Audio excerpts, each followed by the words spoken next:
Everybody welcome. I'm very happy to see so many here, both past and present, and soon future. For the ones that doesn't know me, my name is Kasper. I'm so lucky to be the secretary of the association. And we'll have a couple of speeches tonight. We'll have our president and our vice president doing a couple of speeches. They won't take too long. I haven't allowed to speak too much. We're here to enjoy it. Just a couple of practical things. We have the bar down there. By all means, when you're thirsty, go down and order.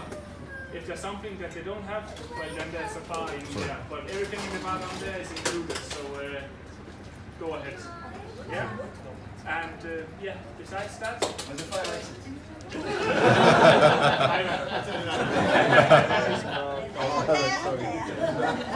But besides that, enjoy the evening and we'll have the food.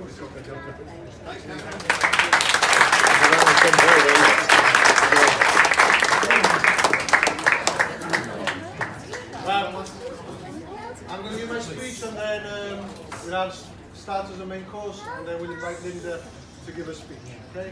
You'll have to bear with me for a few minutes. It's been 50 years. So I'm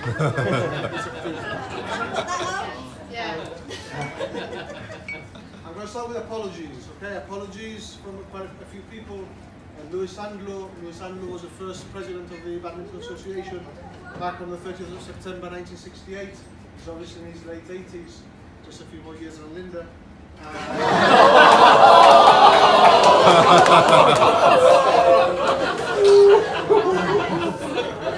He's going to look after his wife, so he couldn't make it tonight. Maurice Montegrifo, everybody would have liked Maurice to have been here. Unfortunately, he'd already planned his trip with his to visit his grandchildren in the UK, but he's with us in spirit and he'll visit us during the Island Games. Melissa Camilleri, who's in Kuala Lumpur, Tyrene Camilleri, Lynn Lees, Beverly Victory, away for the weekend, Adrian Lima, who's celebrating his 50th birthday today, Leslie Rousseau, who's been invited to his party, Jonathan Stagneto, and Mark Archer, who's our treasurer. He says he's got visitors, I think he doesn't want to pay the bill. Two people I'm going to mention quickly before who are with us in spirit, they're two badminton guys and two party animals, and that's Mario Mosquera and Cyrus Lukudi.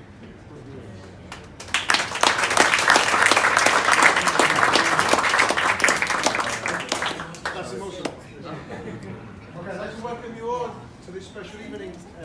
All the present members, right? I've been told that all Turbonators are here. Well done, Turbonators.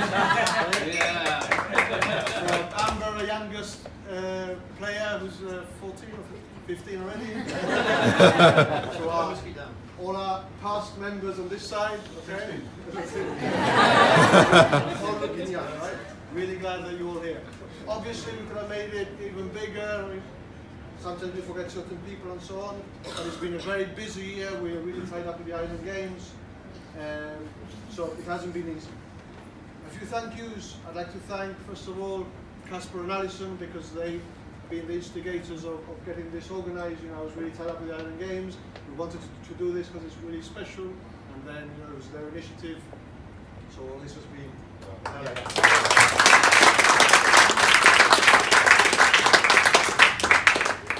Kasper, who didn't mention anything. We've got these souvenirs, okay, these souvenir pens, which shows 50th anniversary. There's two, in case you want, right? Treasure them, because the next one won't be around for another 50 years.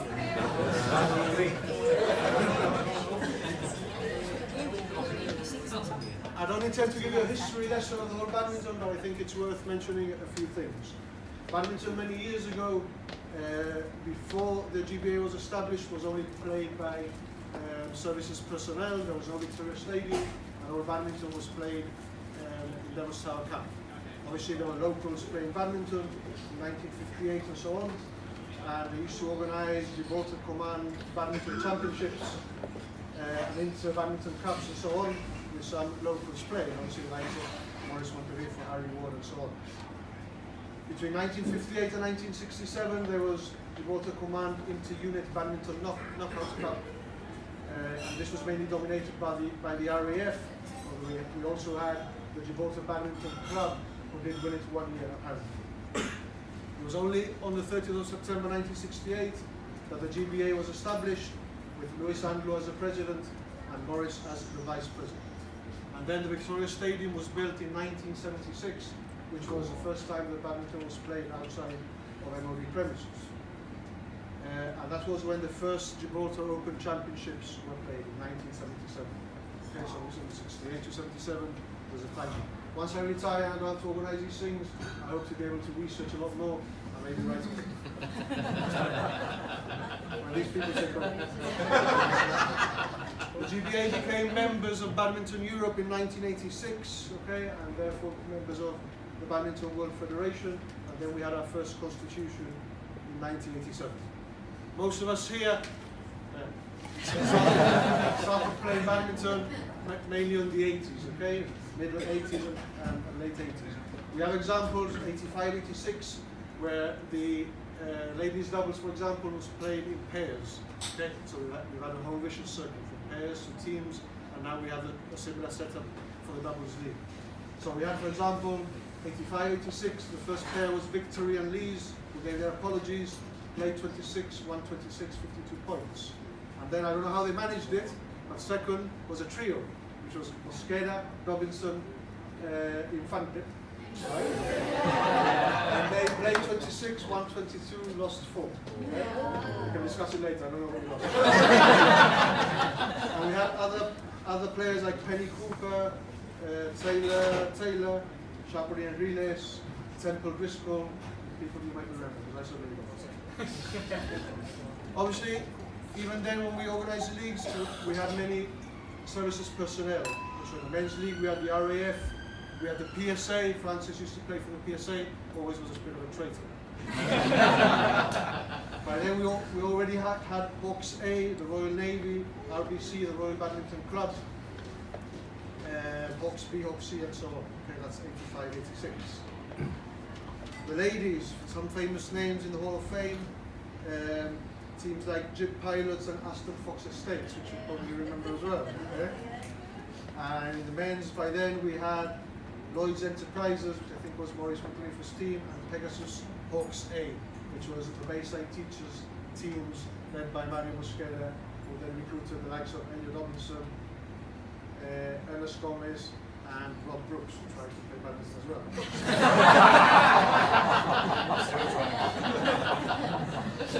Teams that carried on playing over the years in the 80s, the Jewel Box, Rock Amusement Hawks, all the sponsor names coming into place. The RAF was still there, although we tended to beat them now most of the times.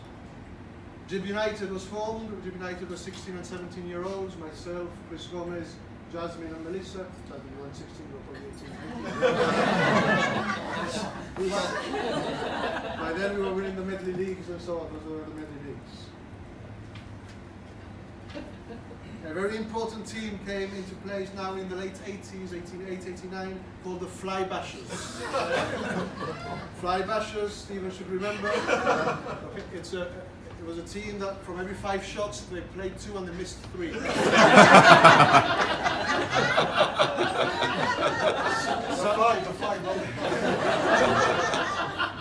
Some of you guys on this table would make it for the Fly Bashers.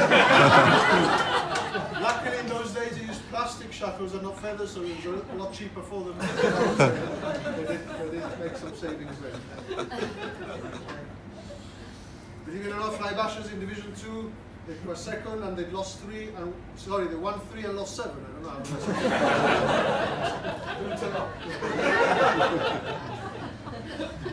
Other teams to mention over the years that come to mind. Oh, don't think I've forgotten about you, is our friend Jimmy Mossy.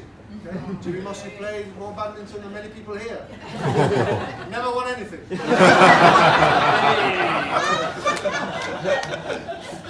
Never got relegated. Even though they came last. But Formico, Isolas, and Budweiser Bullets. I think Klaus played with you for a few years as well. Okay? And even Christine played for Budweiser Bullets as well. Christine's played for many people. Other names, Los Supos. France, remember Los Supos? Once he defected back to our side. Los Supos. Remington Rockets. Kelly's Fish and Chips. Our first team. Creative Stars. Video Fedex. AI Couriers. Okay? There's one which was NFCWM,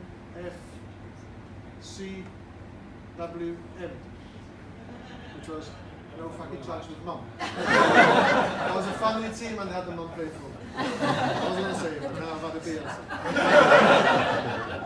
And more recently, teams that have lasted for many years, obviously Gibraltar, okay, very successful teams.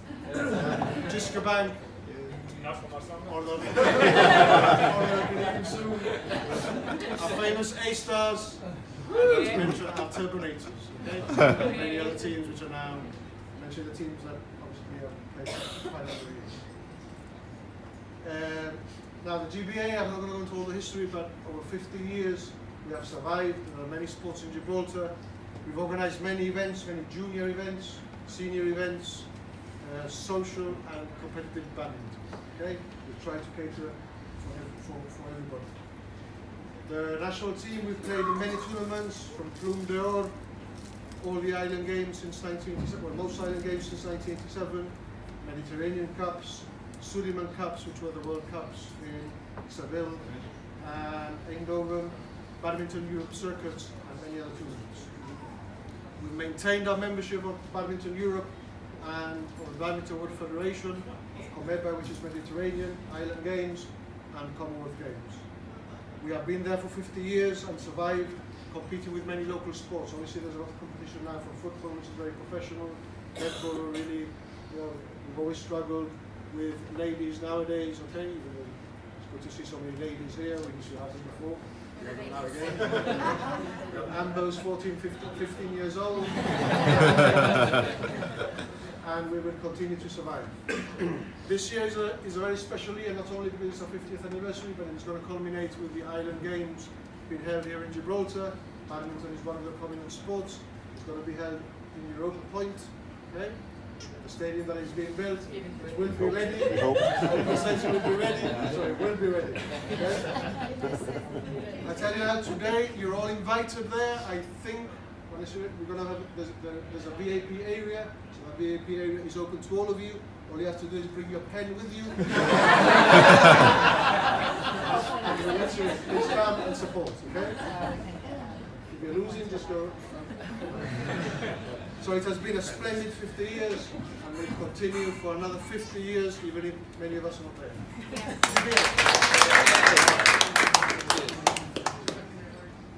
Yeah.